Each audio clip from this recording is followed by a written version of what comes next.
Everyone, this is a 32 back for another How to Play. Today we're looking at the game Zombie Dot, which is from Plate out of Asia, designed by Tetsuya Yoshimura. Can't recall if Plate is out of Korea or I believe they're out of Korea actually. I recall now Korea, but the design is obviously Japanese. Yes, they indeed have Korean language on here. It's a game for 2 to 4 players, ages 8 and up, takes about 15 minutes. Also designed or illustrated by Tetsuya Nishimura. This is a game about zombies and surviving a zombie apocalypse, really. You get little square cards. They do have a linen finish. And on one side they have a survivor, and on the other side they have a zombie.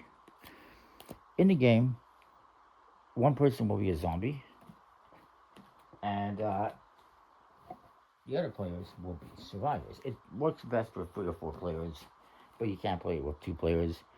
You just gotta modify how you're doing it for 2 or 3 players. Ideally, you play with 4 players. That's what I'm going to show you.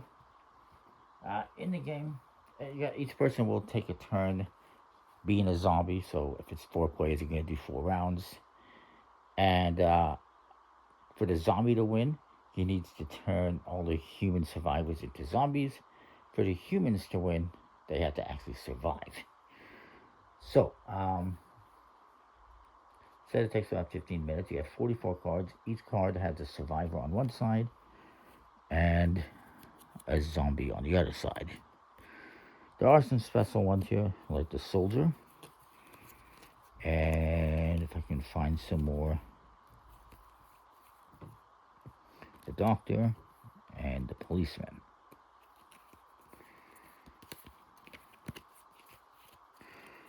So, I'll just set these aside for the moment so that I can show you them.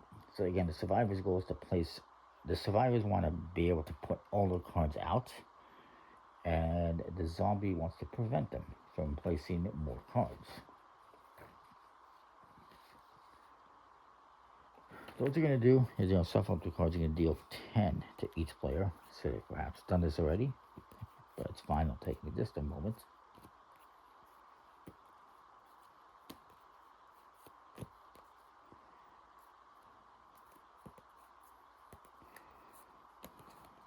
The remaining cards, there's going to be 4 of them you will put aside. So whoever is the zombie, let's say I'm the zombie, will go last. You'll start off with the person to the right who will play a card. And then the other survivors will take turns playing cards as well. When you play cards, they all have to be oriented in the same direction. You can't put this guy sideways or upside down. And they have to be connecting some way to another survivor. So you can't put this guy like this. But he could go like this, or like this, or like this. So maybe we do this.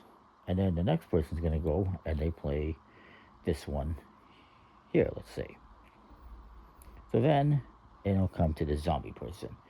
The zombie person has to play a card next to a survivor, like this, or like this, on the zombie side, of course.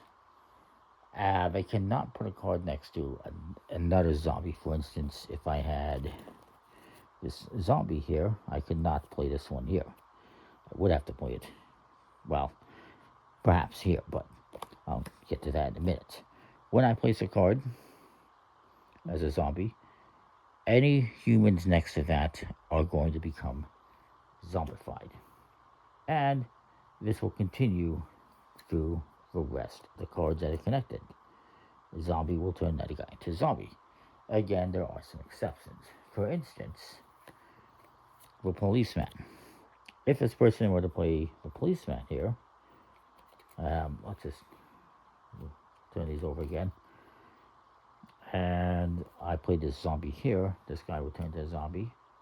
So with this person, however, the cop can defend himself against the zombie and will not be turned into a zombie. However, later on, continuing if they use this cop, place another zombie next to the policeman, Now he will become overcome and he will have to become a zombie.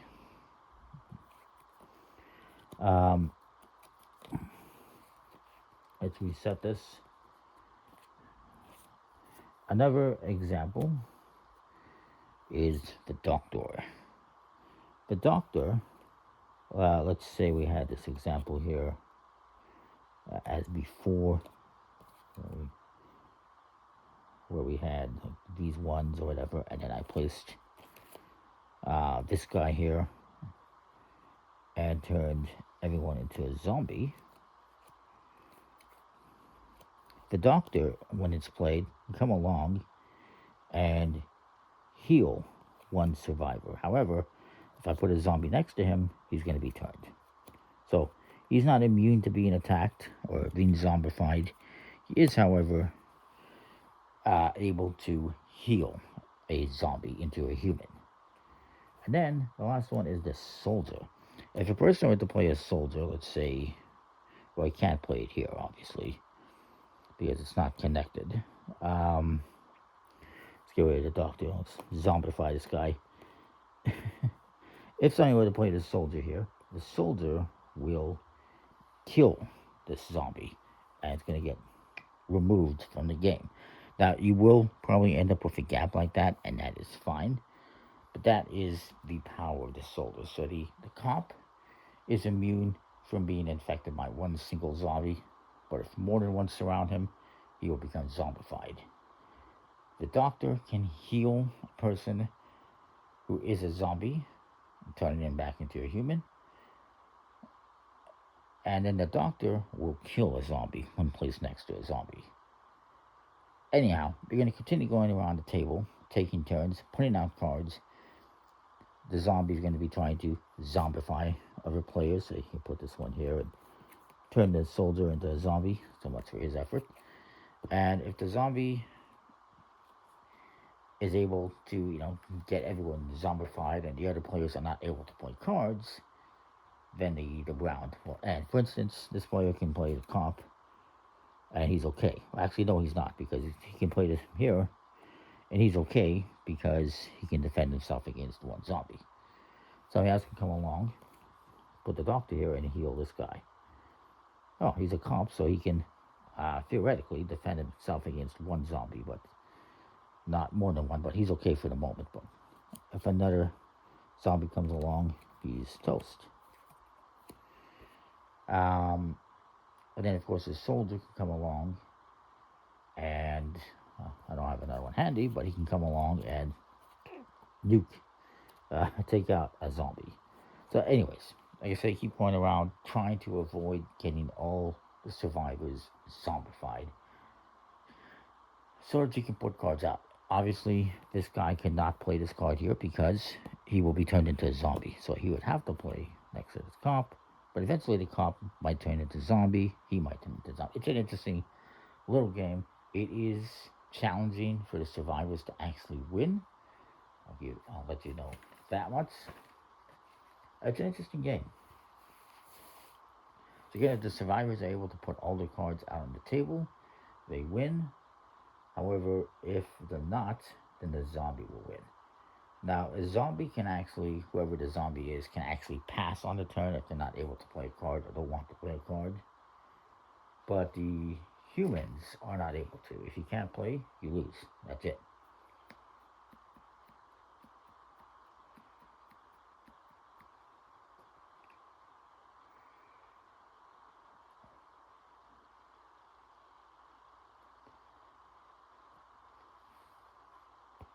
So yeah, it's interesting again. Now, if you're going to do 2 or 3 players, you have to modify. For 2-player, the zombie player will get 10 cards, and the other survivor player will take 10 cards and will have the rest of the 20 cards as a draw deck to which they'll use. You'll still get rid of 4 cards. And the survivor is going to play 3 cards consecutively once they go through those 10 cards, and they'll draw back up 10 cards. And they'll try to play out all 30 cards. And for 3 players, it basically works the same, except with 2 people as survivors with 10 cards off to the side. and the survivor is playing 3 cards and the zombie playing the cards. It works the same no matter the play count. It's just how you deal out the cards is a little bit different. Anyways, that is Zombie Dot. It's an interesting little game. Might not be everyone's cup of tea, but I think it's kind of cool. And that is that. See you next time. More. Thanks for watching.